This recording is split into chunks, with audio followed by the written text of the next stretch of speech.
Les vraies voix Sud Radio. Christophe Bordet.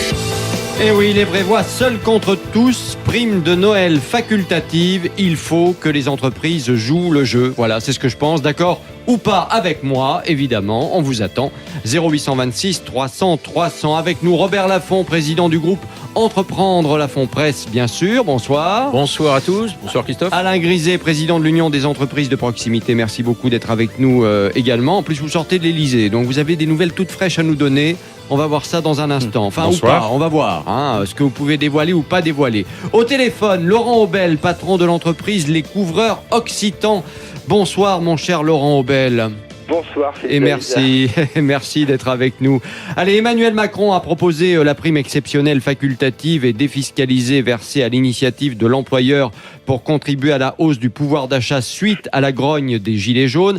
56% des Français jugent cette annonce positive, selon un sondage.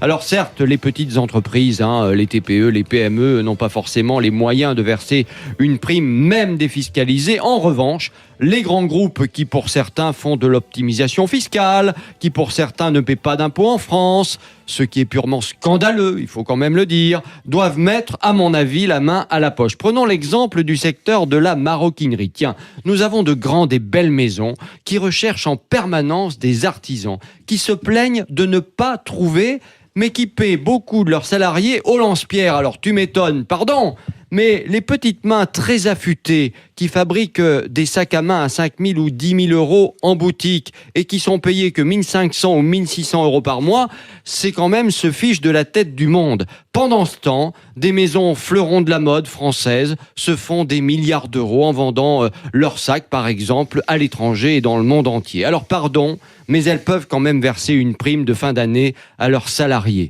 Voilà, c'est un exemple. Il y en a évidemment beaucoup d'autres, et c'est ce que je pense. Les vraies voix seules contre tous, prime de Noël facultative, il faut que les entreprises jouent le jeu, en particulier les grandes entreprises. D'accord ou pas, on vous attend. 0826 300 300. Et bien sûr, les réseaux sociaux, mon cher Philippe Rossi. Et oui, les réseaux sociaux, on vous attend sur le compte Twitter de Sud Radio. D'accord, pas d'accord. Eh bien, pour le moment, Christophe Bordet, 64% de nos auditeurs sont derrière vous ce soir, et ils sont d'accord lorsque vous dites il faut que les entreprises jouent le jeu. Qui n'a pas envie d'avoir une prime à la fin de l'année, bien évidemment, et c'est normal, et j'ai envie de dire, et c'est humain. Tiens, on va commencer avec notre ami Laurent Aubel des Couvreurs Occitans.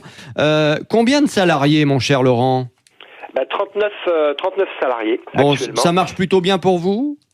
On le fait marcher, mais grâce à eux, ça marche bien, parce que je vous cache pas qu'avec 39 salariés, c'est eux qui vont faire les toitures, c'est plus moi. Donc si ça marche bien, c'est grâce à eux, c'est leur boulot. Vous pourriez quand même donner l'exemple et puis remonter sur les toits pour mettre quelques tuiles, Laurent. J'en ai posé, croyez-moi, quelques-unes. Bon.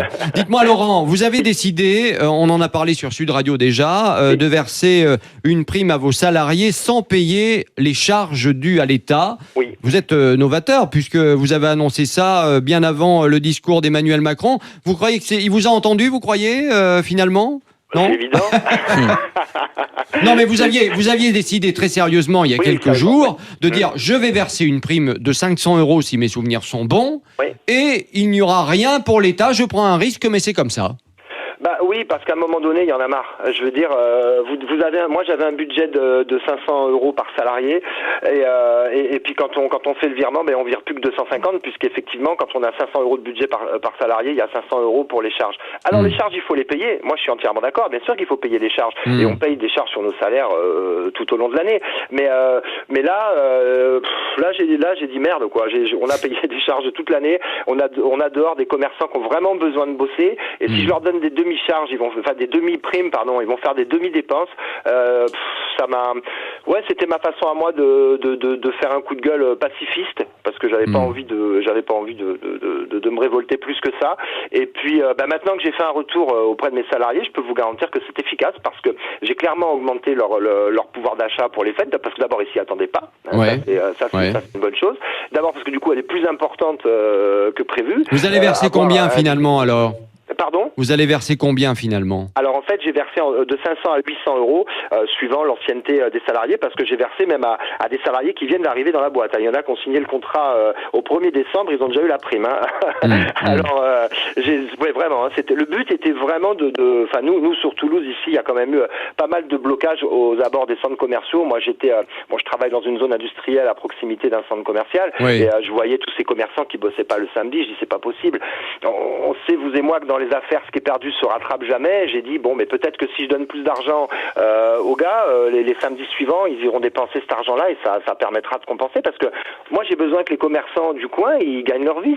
Ils ont tous un toit sur la tête, hein. Tout le monde a un toit sur la tête, donc moi tout le monde est potentiellement un client.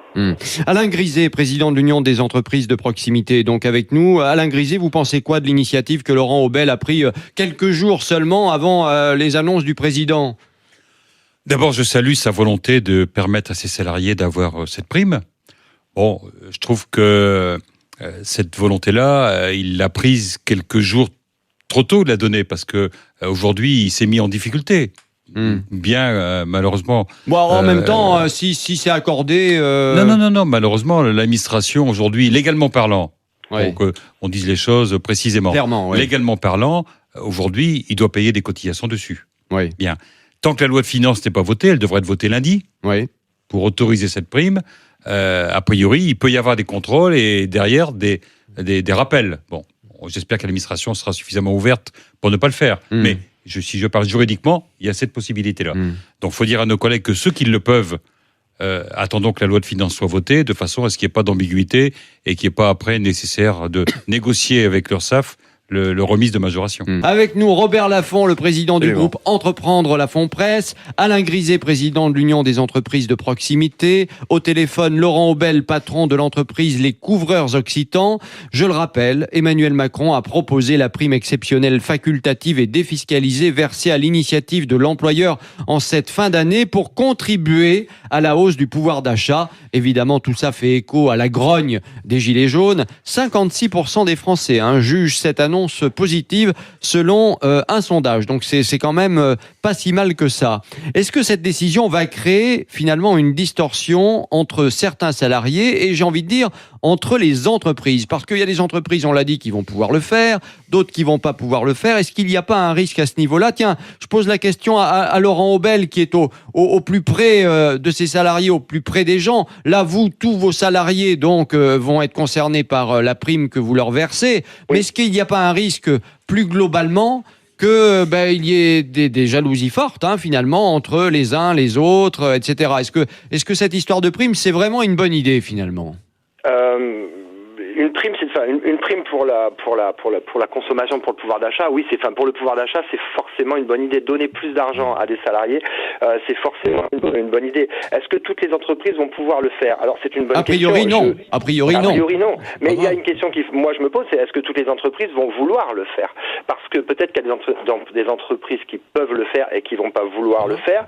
À un moment donné, tout dépend. Il faut savoir quel regard on pose sur le salarié et quel regard on pose tout simplement sur l'argent qu'il y a sur le compte en banque. Alors, comme l'a dit tout à l'heure, je ne sais pas si c'était Monsieur Griset ou Monsieur Laffont, on s'aperçoit qu'en France, effectivement, c'est le pays où il y a le moins de fonds propres. C'est-à-dire qu'en fait, on s'arrange pour, il faut limiter un petit peu le résultat, parce qu'on va être trop fiscalisé sur le résultat, ce qui fait que du coup, à l'arrivée, on a des fonds propres qui sont un petit peu faibles. Donc, si on a la possibilité de le faire, je dirais qu'il vaut mieux le faire. On a tout intérêt à le faire fiscalement. Je parle pour la fiscalité de l'entreprise, mais après vouloir le faire, c'est ce que je disais, ça dépend quel regard on porte sur ses salariés. Moi, j'ai conscience d'une chose, c'est qu'aujourd'hui, l'argent qui est sur le compte en banque de l'entreprise provient du travail des salariés. Moi, souvent, je dis, c'est votre argent, c'est notre argent. Moi, j'ai tendance à me considérer comme un salarié comme un autre. Bien sûr. Voilà. Vous êtes comme moi, dans la rédaction de Sud Radio, pareil.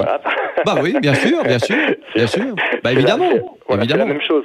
Je crois qu'aujourd'hui, il faut faire attention à la façon dont on considère les salariés.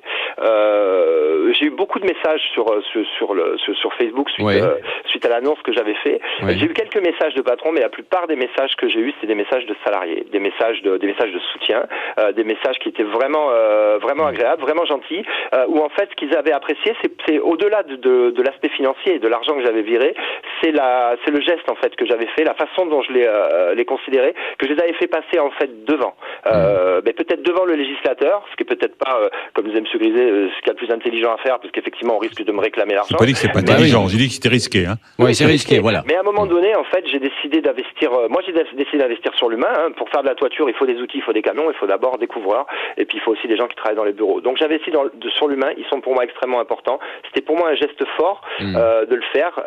Voilà, c'était pour aussi souder mon équipe autour de moi. Et la preuve en est qu'aujourd'hui, j'ai une belle équipe super solide qui me défend d'ailleurs sur les réseaux sociaux quand il y a des gens qui ont des commentaires un petit peu négatifs en disant que moi aussi je fais partie je sais pas, d'une sphère un peu opaque au service. Oui, faut laisser courir, faut laisser courir. Un peu surprenant, mais pas très grave. Voilà.